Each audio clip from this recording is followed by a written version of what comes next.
வணக்கம். Com account manager accounting and billing சாஃப்ட்வேரில் barcode டிசைனிங்கை பற்றி பார்க்கலாம். என்ட்ரிஸ் மெனுவில் இருக்கிற 8ஆம் நம்பர் பார்கோட் பிரிண்ட் இந்த ஆப்ஷனை கிளிக் பண்ணிவிட்டு கம்பெனி செட்டிங்கில் கஸ்டம் ஃபார்மேட்டுங்கிற ஆப்ஷனை வந்து சூஸ் பண்ணியிருந்தோம் அப்படின்னா இந்த கஸ்டம் ஃபார்மேட் வந்து எனேபிள்டில் இருக்கும். ஸோ இந்த கஸ்டம் ஃபார்மேட்டை கிளிக் பண்ணோம் அப்படின்னா பார்கோடை டிசைன் பண்ணுறதுக்கான ஸ்க்ரீன் வரும்.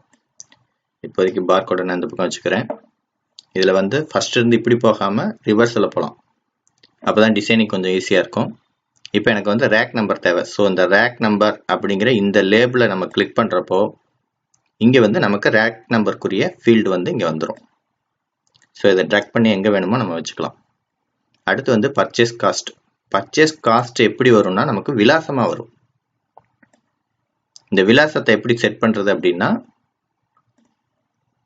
அட்மின் மெனுவில் கம்பெனி செட்டிங் போயிட்டு இந்த இடத்துல ப்ரைஸ் கோட் செட்டிங் இந்த ஆப்ஷனை கிளிக் பண்ணிவிட்டு இதில் 0, 1, 2 ஒவ்வொரு நம்பருக்கும் நம்ம என்ன லெட்டர் கொடுக்குறோமோ அது அங்கே பிரிண்ட் ஆகிடும். இப்போ சப்போஸ் இதில் நீங்கள் ஒரே லெட்டர் 2 டைம்ஸ் வர மாதிரி போட்டிருந்தீங்கன்னா இன்வேலிட் எடுத்துக்காது.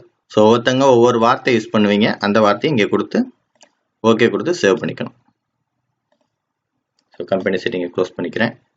எகெயின் வந்து பார்கோட் பிரிண்ட் செட்டிங் வந்துடும். ஸோ இதில் பர்ச்சேஸ் காஸ்ட்டு ரேக் நம்பர் வந்தாச்சு. எக்ஸ்பைரி டேட் தேவைன்னா கொடுத்துக்கலாம். பேட்ச் நம்பர் தேவைன்னா கொடுத்துக்கலாம். பேக்கெட் டேட் வேணாலும் கொடுத்துக்கலாம்.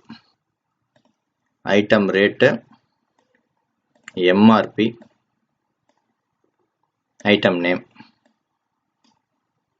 எஃப்எஸ்எஸ்ஏ நம்பர் அது இருக்கட்டும். Company name. பார்கோடை மட்டும் நம்ம ஃபைனலாக எங்கே வேணுமோ ஸ்பேஸை பொறுத்து வச்சுக்கலாம். இப்போதைக்கு வந்து இங்கே நான் ரேக் நம்பர், பர்ச்சேஸ் ரேட்டையும் ரேக் நம்பரையும் இந்த சைடில் சின்னதாக கொடுத்துக்கலாம். MRP and rate. இப்போ எம்ஆர்பியில் புள்ளி வச்சு 2 டிஜிட் வரணும் அப்படின்னா எம்ஆர்பி டெசிமல்ஸ் அதில் 2ன்னு கொடுத்துட்டு ப்ரிவியூ கொடுங்க. இந்த மாதிரி வந்துடும். இப்போ எம்ஆர்பியை கொஞ்சம் சைஸ் வந்து பெருசு பண்ணிக்கலாம். வித்து 10, ஹைட் வந்து 8. வித்து ரொம்ப அதிகமாக இருக்குது. ஸோ 8, 8 இந்த மாதிரி கொடுத்தோம்னா நமக்கு வந்து ஸ்க்ரீனில் இந்த மாதிரி விசிபிள் உடனே காமிச்சிடும். கண்ட்ரோல் எஸ் கொடுத்தீங்கன்னா சேவ் ஆகிட்டு இங்கே ஸ்க்ரீனில் ப்ரிவியூவும் காமிச்சிடும். இப்போ ஐட்டம் ரேட் வந்து 9, 9 கொடுக்குறேன். Control S. ஓகே.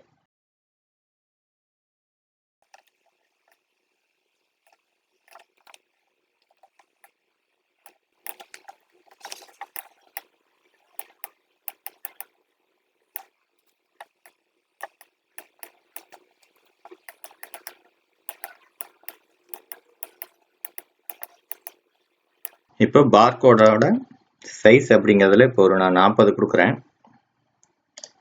கொடுத்து ப்ரிவியூ கொடுத்தோம்னா சைஸ் கொஞ்சம் இன்க்ரீஸ் ஆகிக்கிறோம். இதுக்கப்புறம் நீங்கள் ஏதாவது சின்னதாக மாடிஃபிகேஷன் பண்ணால் லைட்டாக நீங்களே வந்து இந்த மேலே கீழே ஏறி இறங்கி வருது, இல்லை லெஃப்ட் வந்து கட் ஆகுது அப்படின்னா நீங்களே இங்கே லைட்டாக ட்ரக் அண்ட் ட்ராப் பண்ணலாம். அப்படி இல்லாட்டி இந்த இடத்துலையே நம்ம வந்து லெஃப்ட் ரைட்டை வந்து ஃபிக்ஸ் பண்ணிக்கலாம். X axis, Y axis. இப்போ கம்பெனி நேம் இன்னும் கொஞ்சம் தள்ளி வரணும், அதை வந்து மவுஸில் கரெக்டாக பண்ண முடியல அப்படின்னா இப்போ ஒய் ஆக்சிஸ் வந்து 5 கொடுத்து இங்கே பாருங்கள் லைட்டாக கீழே இறங்குங்களா, இந்த மாதிரியும் பண்ணிக்கலாம். இது வந்து பிக்சல்ஸில் கொடுத்துருப்போம். இது வந்து ஜூமிங்கில் இருக்குது. நம்ம பிரிண்டில் பார்க்குறப்போ கொஞ்சம் டிஃப்ரென்ஸ் வர்றதுக்கான வாய்ப்புகள் இருக்குது.